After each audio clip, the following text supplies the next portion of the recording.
Barbara Hewitt sat by the open window, drinking in the faint breeze that barely touched the flame of the candle sitting on the table in front of her. While it was nearly 11 at night, her attic bedroom refused to release the accumulated heat of the day. While it was only her second September in the city of San Francisco, she was already familiar with the odd habit the weather had of producing the first searing temperatures of summer, just in time for the fall school term. Today, her students at San Francisco Girls High had wilted under the requisite 5 layers of clothing that female modesty dictated, and she had noted that none of them had been willing to forego the newly fashionable Polonaise wool dresses that had clearly been specially tailored for the start of school. She smiled to herself as she thought of the dampness of their knitted brows as they struggled over their first English literature essays that she was trying to finish grading by candlelight so that she could return them in the morning. A raised voice and a sharp sound shattered her reverie, and she looked out the window into the illuminated back room on the top floor of the house across the alley. A lit oil lamp revealed in stark detail the tableau of a man and a woman and a dog. The shaggy black dog was clutched in the arms of the woman, who was sitting at an upright piano, her shining blonde head bowed. The wide-shouldered man loomed over her, his hands pressing down on the lid that covered the piano keys. The sound Barbara had heard probably came from the man slamming the lid down, since the soft notes of a Beethoven sonata had now been replaced by silence. But it just as well could have been the sound a man's hand made when it came forcibly against the delicate skin of a woman's face.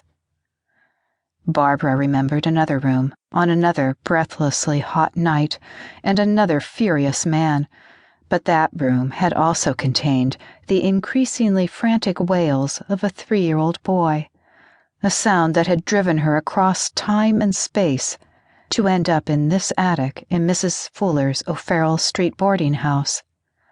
She stood up and turned her back on the window, taking up the candle to move across the room to an adjoining alcove where her young son lay asleep. Jamie was now 8, and he slept in that deep, drugged state that healthy children effortlessly achieve. She briefly stroked his sweat-darkened short hair that the summer sun had burnished golden, and her heart turned over. She then noticed that Dandy, Jamie's terrier, was sitting upright on the bed, staring alertly at her. The candlelight revealed the blaze of white on his chest and the white around his neck and front paws.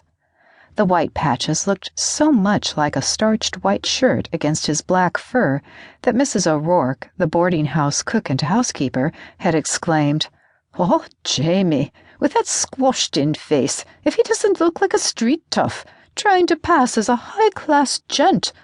A dandy right enough, all dressed up in his fine evening clothes." Dandy's ears erect on either side of his round forehead and slightly bulging eyes reflecting the candle glow, cocked his head and wrinkled his short muzzle to emit a soft, questioning "Oof." "Shush, Dandy," Barbara whispered. "Don't wake up Jamie. I am sure everything is all right." "Gracious me, I do declare that if this heat continues, I shan't be able to eat a bite. Now, dear sister, I do insist you take some of this chicken. You must keep up your strength. How clever of Mrs. O'Rourke to think of making this cucumber soup. A fine choice on a day like this. I don't remember when we have had such a string of hot days. Not here in San Francisco.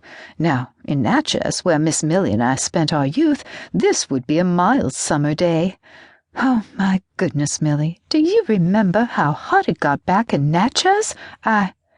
Barbara let the older woman's conversation wash over her as she picked at her dinner. She was exhausted from several sleepless nights, and her head had been so muzzy at school today that she had finally let her last period students work silently on their poetry assignments, because she couldn't summon the energy to listen to their recitations.